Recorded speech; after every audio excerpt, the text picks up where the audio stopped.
si en una empresa tenemos el número mínimo de viviendas, 8, para aplicar al régimen fiscal especial de arrendamiento de viviendas, pero además tenemos, por ejemplo, 3 inmuebles de alquiler turístico o 3 locales, por la parte de la base imponible que se genere del régimen especial de arrendamiento de viviendas, podemos aplicar el 40% de bonificación, y a la otra parte sí podemos aplicarle esa reserva de capitalización. Es muy interesante porque al final, evidentemente, diferir el pago del 10% de tus impuestos 6 años hacia adelante te permite que el coste impositivo para ti pueda acabar siendo cero, porque si tú pones a trabajar ese dinero, probablemente vas a poder generar ese dinero con el propio trabajo. Aprovechemos bien estas 2 primeras balas que tenemos, porque los 2 primeros ejercicios en los que tengamos beneficios tendremos el 20% exento. Por ejemplo, si ganas 100.000 euros en tu primer año como autónomo, pues 20.000 de ellos quedarán exentos y de esta manera ahorrarás 10.000 euros directamente.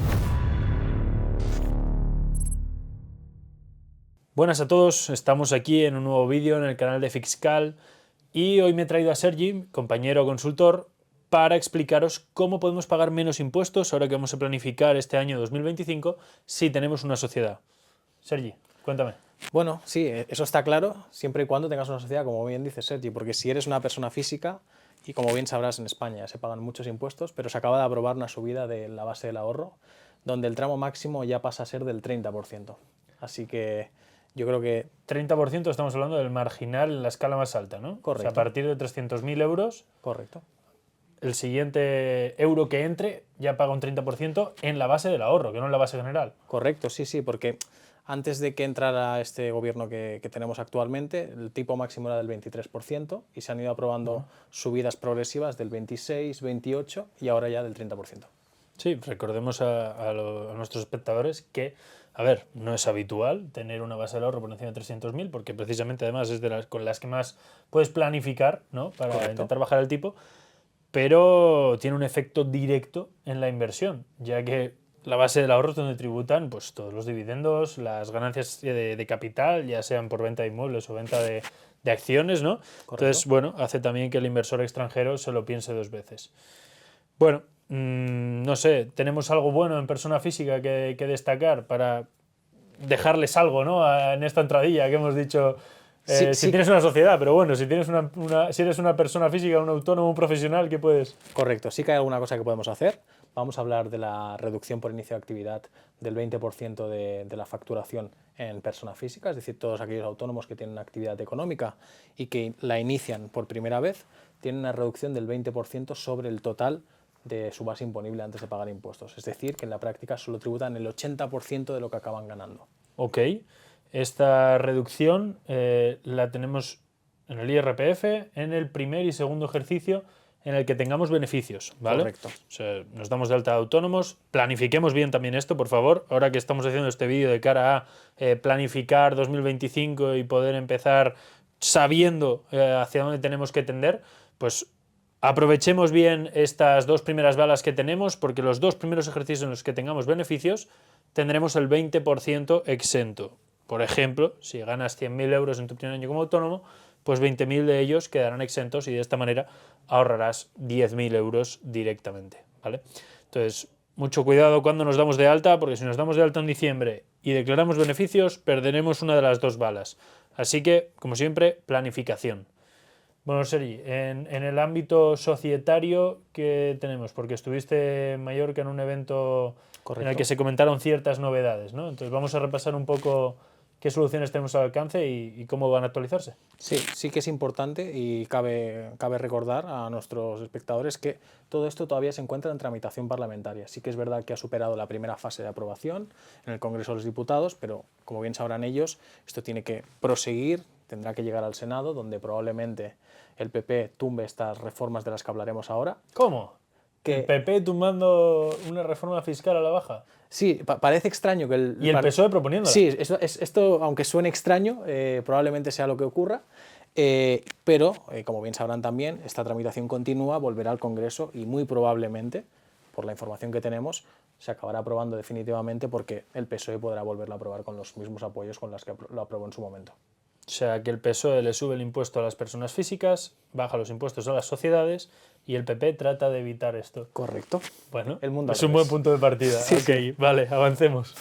Correcto. Pues sobre las diferentes novedades que se han aprobado, las vamos a dividir en diferentes grupos. En primer lugar, vamos a hablar de todos aquellos incentivos vinculados a las entidades de reducida dimensión.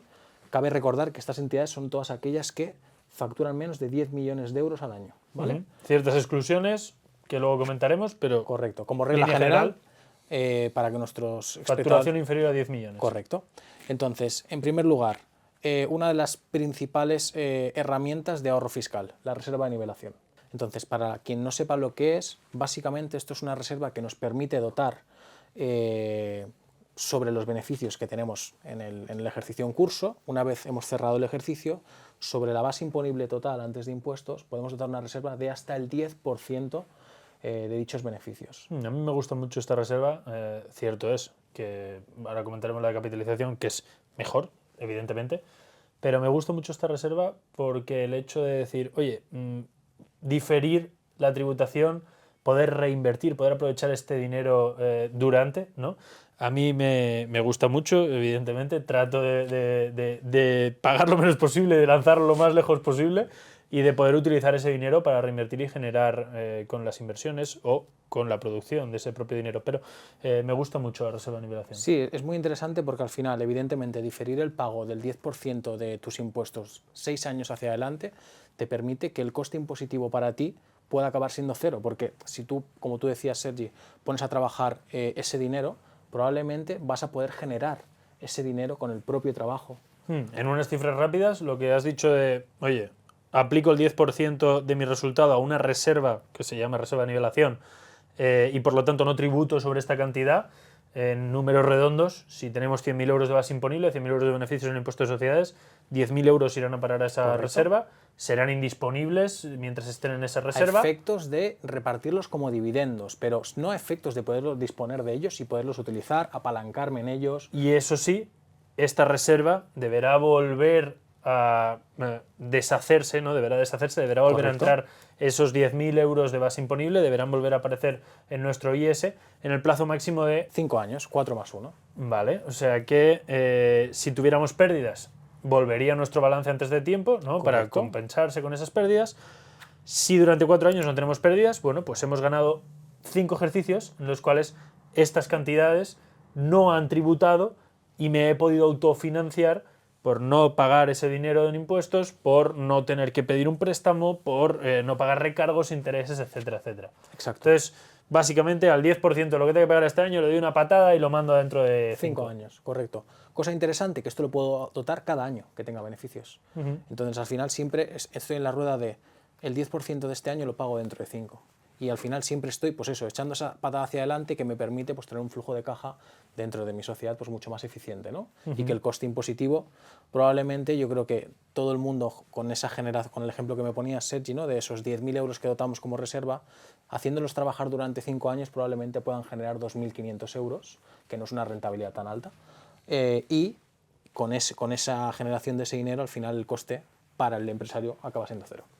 Además, estas entidades de reducida dimensión tienen algún que otro incentivo, si no recuerdo mal eran 3 o 4, sí. Entre los que estaban la libertad de amortización, ¿no? Siempre y cuando hagamos crecer nuestra plantilla en los 24 meses siguientes y ese incremento se mantenga otros 24 meses. Correcto. Tenemos también la provisión por insolvencia de deudores, o sea que estas entidades de reducida dimensión, bueno, si facturamos menos de 10 millones tenemos alguna cosita extra que aplicar. Me interesa mucho la reserva de capitalización, Sergi. Correcto. Esta todavía es mucho más interesante que la que acabamos de comentar, porque esta en la práctica sí que nos permite no tener que tributar sobre esa reserva que dotamos, ¿no? Además, esta reserva venía siendo también muy parecida a la de nivelación. Hasta el 2023 te obligaba a dotarla durante 5 años, ¿vale? Con un importe máximo del 10%. Pero hubo un cambio legislativo en el 2023, también impulsado por el gobierno socialista, aunque parezca sorprendente, que permitió reducir ese plazo de 5 a 3 años, lo que nos permite disponer de ese dinero en un periodo de tiempo más corto, y aumentó ese porcentaje de 10 a 15%. con algunas salvedades que puede ser que acabe haciendo que se conviertan en ese 10, pero sí que al final tenemos ese recorte temporal, ¿no?, que nos permite poder utilizar ese dinero. Entonces, ¿cómo opera esta reserva? Podemos aportar esa reserva en el momento en el que hacemos el cierre del ejercicio y tenemos beneficios, como la de nivelación. Una vez dotamos esa reserva, que como comentaba, ahora puede ser de un máximo del 15%, ahora haremos una breve explicación de cómo puede quedar esto. Un máximo de un 15%, pero a la hora de dotar la reserva me tengo que fijar también en cuál ha sido el incremento de fondos propios del año anterior y se me limita al 10% de ese incremento de fondos propios. Exacto, sí, aunque la ley habla de un 15%, en la práctica se convierte en un 10%. O sea, podríamos poner el caso de que, otra vez en números redondos y rápido, si gané 100.000 euros, el límite sería 10, ¿no? Si no repartí dividendos, mi aumento de fondos propios fue de 100, tengo el límite de 10. Si ahora, en el año X más 1, gano 50.000 euros, pues puedo dotar el 15. Correcto. Porque el límite sería o el 15 o el 10 del incremento de los fondos propios del año anterior. Exacto. Vale. Entonces, al final lo que hacemos es, una vez dotamos esta reserva, no podemos repartirla como dividendos, sí podemos disponer de la misma manera que hemos dicho como con la reserva de nivelación, es decir, podemos operar con ese dinero. Sí, utilizarla como circulante de la empresa. Exacto. Y al final, cuando transcurren estos 3 años, ese dinero que no pasa a tributar nunca en el impuesto de sociedades vuelve a estar disponible para la empresa. A diferencia de nivelación, ¿no?, que tenemos que volver a sacarlo al impuesto de sociedades, aunque sea dentro de 5 años, sin tributar por ello, aquí simplemente no tributa, es ahorro directo. Correcto, no es un régimen de diferimiento, sino que es un ahorro directo. Perfecto. ¿Vale? Entonces, es importante comentar, Sergi, que esto, en parte de las novedades que veníamos comentando al principio del vídeo, es posible que cambie y se vuelva todavía más beneficioso para las empresas españolas. ¿Vale? Si tenemos incrementos de plantilla que pueden ir desde el 2 al 10%, puede permitir que esta reserva aumente de este 10 que hablábamos entre un 20 y un 30%. Ok, o sea, el mínimo pasará a ser del 20%, ¿no?, correcto, hasta un 30% en función del incremento de plantilla. Exacto. Si no recuerdo mal, para el 30 era más de un 10%. Más de un 10%. Evidentemente, esto es como comentábamos, está en un proceso de aprobación parlamentaria, pueden haber enmiendas y puede haber algún pequeño ajuste, pero creemos y lo más probable sea que sobre esto no haya demasiados cambios. Esperemos que el PSOE no se arrepienta. Exacto, esperemos que no. Esto en cuanto a la reserva de capitalización, pero ¿qué novedades más nos traes al respecto del impuesto de sociedades? Pues está en proceso de aprobación parlamentaria, pero en la primera fase se ha aprobado una bajada del impuesto de sociedades para diferentes tipos de entidades, entre las cuales están las micropymes, que son aquellas sociedades que facturan menos de 1 millón de euros. Nuevo concepto, por cierto, hasta ahora no existía este concepto de micropyme. Correcto. Y también para las empresas de reducida dimensión, que son aquellas que facturan menos de 10 millones de euros, que son las que hemos comentado anteriormente. Vale. Entonces, para las micropymes, en el año 2025 los primeros 50.000 euros pagarán un 21%. Y los siguientes, es decir, de 50.000 euros hasta 1 millón, se pagará un 22%. Vale. Esto irá reduciéndose progresivamente hasta el 2028, donde los primeros 50.000 euros acabarán pagando un 17% y los siguientes un 20%. Interesante, porque además aquí cabe aplicar capitalización, nivelación en el caso de micropymes, ¿no? AIE, que hablaremos de la parte del tax list también, Vale. o sea que también es algo que podemos tener en Entonces cuenta. esto es para las micropymes. Correcto. ¿Y qué más tenemos? Empresas de reducida dimensión, es decir, aquí... No les aplica igual, ¿no? No, pero sí se aprueba una reducción. O sea, entre 1 millón de facturación y 10 millones, ¿no? Correcto. Esas empresas tienen una reducción en el impuesto de sociedades, que en el 2025 será del 24%, antes era del 25%, y se irá reduciendo progresivamente hasta el 21%. Vale. Año a año, hasta llegar el 21 se empezará a pagar en el 2028. Bueno, y por recordar también, ¿no?, ya que estamos hablando de tipos de impuestos de sociedades, pues todas aquellas empresas de nueva creación y que se dediquen a una nueva actividad, es decir, no podemos dedicarnos a vender pescado y abrir otra sociedad que se dedique a vender pescado, ¿vale?, aplicará el tipo impositivo del 15%, ¿ok? El tipo reducido del 15% por nueva actividad y nueva creación de la sociedad. Importante, aquí dos primeros ejercicios con beneficio, lo mismo que comentabas antes, Sergio, para las actividades económicas. No gastemos la bala en un ejercicio donde no tengamos mucho beneficio o no nos demos de alta o constituyamos una empresa. Sí, si tenemos 5 o 10.000 euros de beneficio, gastémoslos como sea. Por favor, no me digáis que vais a comprar mercancías, que es muy típico. O sea, entendamos que la compra de mercancía no es un gasto si no la vendemos, ¿vale? Variación de existencias, chicos, podéis buscarlo. Pero sí, gastémoslo, invirtámoslo donde podamos, ya sea en publicidad, donde sea, pero gastémoslo para no consumir una de las dos balas. Y como comentábamos antes, Sergi, aparte de la bajada del impuesto sobre sociedades que está pendiente de aprobarse y de la aplicación de estas reservas de nivelación y capitalización, hay otra medida de ahorro fiscal muy interesante que son las agrupaciones de interés económico o el conocido tax lease, que es un incentivo de inversión en I+D+I, innovación, desarrollo e investigación. Sí, ya hemos hecho algún que otro vídeo en el canal sobre este incentivo, ¿no? Recogido en la ley de sociedades, y la verdad que, ¿qué os voy a decir? O sea, deberíais aplicarlo todos los años. Al final es un ahorro directo de impuestos, como la reserva de capitalización, que en resumidas cuentas, porque como digo, ya tenemos otro vídeo en el canal, lo que produce es, tengo que pagar X en el impuesto de sociedades, pongamos que tengo un beneficio de 1 millón y tengo que pagar un 25%, 250.000 euros de cuota a ingresar.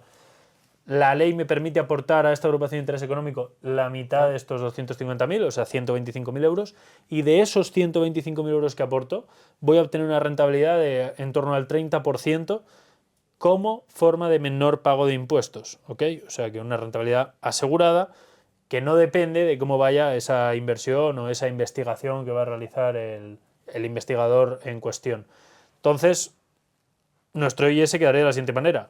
Tengo que pagar 250.000, los 125.000 euros que le he entregado al investigador no se los pago a Hacienda, ya se los di al investigador, a fondo perdido, pero sobre esa cantidad que le he entregado obtendré una deducción fiscal del 30% a aplicar en mi IS. Por lo tanto, 250 menos 125 tendré que pagar 125 y aquí aplicaré la deducción del 30%, que en este caso pues serían unos 40.000 euros, con lo cual terminaría pagando 85.000 euros.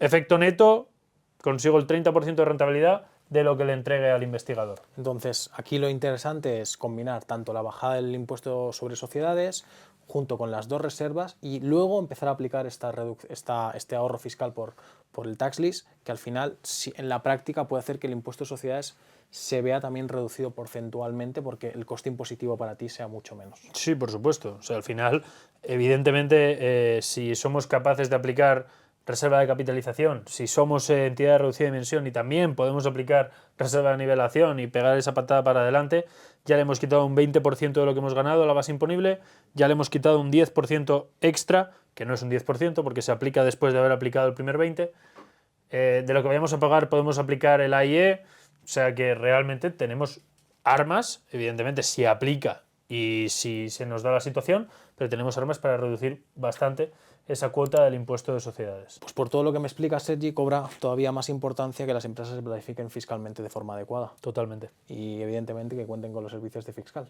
Entonces, os dejamos aquí el enlace para que podáis agendar una llamada gratuita con nosotros y podáis explicarnos vuestro caso para ver si os podemos ayudar.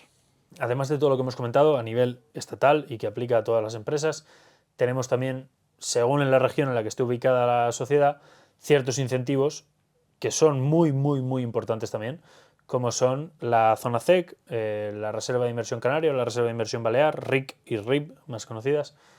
Y bueno, al final, con la zona CEC, si tenemos una entidad CEC que aplique, que sea confirmada por el consorcio, que se ajuste a las actividades disponibles.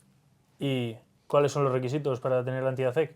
Para las islas capitalinas, es decir, Gran Canaria y Tenerife, una inversión mínima de 100.000 euros en cualquiera de ambas islas y la contratación de 5 empleados. Inversión mínima en activos. Correcto. Y para las otras islas, una inversión de 50.000 euros y una contratación de hasta 3 empleados. Ok. Si aumento el número de empleados, puedo disminuir el importe de la inversión. Correcto. Ok, perfecto. ¿Y en cuanto a RIC y RIB? Básicamente, la posibilidad de poder reinvertir el 90% de lo que ganamos sin tener que tributar por ello.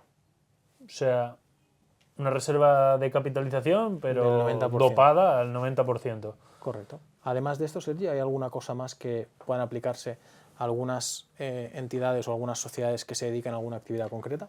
Sí, yendo a casos que se dan mucho, pero que evidentemente tienen que circunscribirse a la actividad concreta, yo creo que lo conoce la audiencia, pero bueno, el régimen especial de arrendamiento de viviendas, que en este lado sí, el PSOE cuando entró tenía la bonificación en un 80%, actualmente está en un 40%, bonificación del impuesto de sociedades, básicamente. O sea, tenemos una entidad que se dedica al arrendamiento de vivienda en larga estancia, compra inmuebles para alquilarlos como vivienda habitual de estos inquilinos y por los rendimientos que obtiene de esta actividad tiene que tributar al impuesto de sociedades tipo de gravamen 25%, pero tiene la posibilidad de aplicar una bonificación del 40%, es decir, el 40% queda exento. Por lo tanto, el tipo efectivo al final es de un 15%. ¿Vale? Correcto. Importante recordar aquí que si se aprueba una bajada del impuesto sobre sociedades finalmente, tendríamos que ver cómo queda esto porque el tipo efectivo puede acabar siendo un poco más bajo. Sí, exacto. Si esto hay que ver efectivamente al final la literalidad de la norma y ver si aplica, ¿no? Porque es cierto que si disminuye el IS, la bonificación se aplica sobre el IS, o sea que tendría sentido que sí que aplicara. Pero bueno, el régimen especial de arrendamiento de viviendas tiene determinadas exclusiones, como por ejemplo que no puede aplicar la reserva de capitalización anteriormente mencionada, y además estas entidades que se dediquen a esta actividad no califican para ser entidades de reducida dimensión. Evidentemente, podríais haberlo pensado todos, que es difícil facturar 10 millones arrendando inmuebles en larga estancia. Por lo tanto, aplicarían todas, pero no. Hay una exclusión tanto de capitalización como de los incentivos de entidad de reducida dimensión donde se encuentra la reserva de nivelación. ¿Hay alguna forma de poder esquivar esta incompatibilidad de reserva de capitalización o de nivelación en entidades que se dediquen a arrendamientos? Esquivarla, no. O sea, lo que sí que podemos explicar es que puede convivir. Si en una empresa en la que nos dedicamos o sea, tenemos el número mínimo de viviendas, 8, para aplicar al régimen fiscal especial de arrendamiento de viviendas. Ser considerada una empresa. Pero además tenemos, por ejemplo, 3 inmuebles que se alquilan en alquiler turístico o 3 locales. Bueno, pues por la parte de la base imponible que se genere del régimen especial de arrendamiento de viviendas podemos aplicar el 40% de bonificación y a la otra parte sí podemos aplicarle esa reserva de capitalización. Por poner los números claros, si el 50% viniera de los alquileres de larga estancia, ese 50% de la base imponible tendría la bonificación del 40%, el otro 50% podría aplicar reserva de capitalización. ¿Vale? Correcto. Esto también adquiere mucha importancia, el controlar, el tenerlo previsto, cuando hablamos al final, como vamos a cerrar el círculo, ¿no? Con lo que es una matriz filial, un holding, la estructura que tanto conocéis y que tanto se oye. Al final, el vehículo de reinversión en España es la vivienda. Casi todos los clientes que vienen, dentro de que tengan 2, 3, 4 sociedades con distintas actividades, pretenden tener otra para reinvertir en inmobiliario. Y tener claro cómo va a tributar esa empresa, tener claro cuál va a ser el tipo final, probablemente cuando lo tengáis planificado penséis que queréis aplicar desde ya, porque evidentemente la tributación, bueno, como máximo, como he dicho, va a ser de un 15%. Entonces, bueno, cerrando, como digo, el círculo, como hemos dicho al principio, nos suben la tributación en la base del ahorro del IRPF. El holding precisamente nos ayuda a compensar un poco esta subida porque lo que queremos al final es reinvertir, tener más actividades económicas, por lo tanto, destinar otra sociedad a una nueva inversión, ya sea un bar, un restaurante, una tienda de flores o una entidad que se dedique a la compra y arrendamiento de viviendas, siempre y cuando llegue a ser considerada actividad económica. Entonces, el hecho de no salir a IRPF y no exponernos a ese 30% de base del ahorro que decíamos antes en el marginal más alto, pues nos va a compensar mucho, porque con ese 1% que vamos a pagar a la hora de que una filial que ha generado dinero le envíe su dinero a la matriz y que ésta pueda capitalizar, como decíamos, el negocio que sea, para lo que quiera, como si quiere montar una filial en Emiratos e invertir en inmuebles. Te iba a preguntar por ello, ¿eh? Hemos Bueno, hecho, pues, por lo que sea, un webinar muy interesante para nuestros espectadores, para nuestra audiencia, y yo creo que... Sí, que lo tienen también en el canal. Exacto, dejamos el enlace aquí. Y bueno, por añadiros un pelín más, fíjate lo que dice Sergi, me parece interesante porque inclusive podríamos llegar a tener una rama de inversión tax-free en España, ¿no? Pero bueno, eso ya os lo explicaría nuestro compañero Beltrán en el caso de que fuera necesario.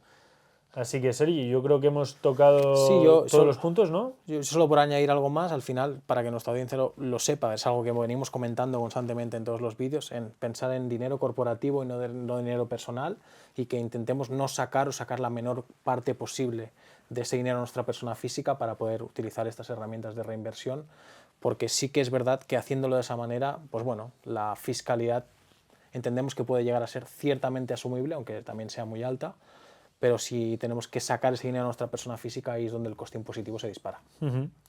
Bueno, chicos, pues hemos intentado resumir un poco los incentivos fiscales que hay a vuestro alcance, los más habituales, los que con mayor probabilidad vais a poder aplicar. Si queréis que investiguemos vuestro caso con más detalle, que echemos los cálculos, que veamos exactamente cómo va a quedar vuestra situación, ya sabéis, agendad una llamada y nos vemos dentro. Esperamos que os haya gustado. Chao. Chao.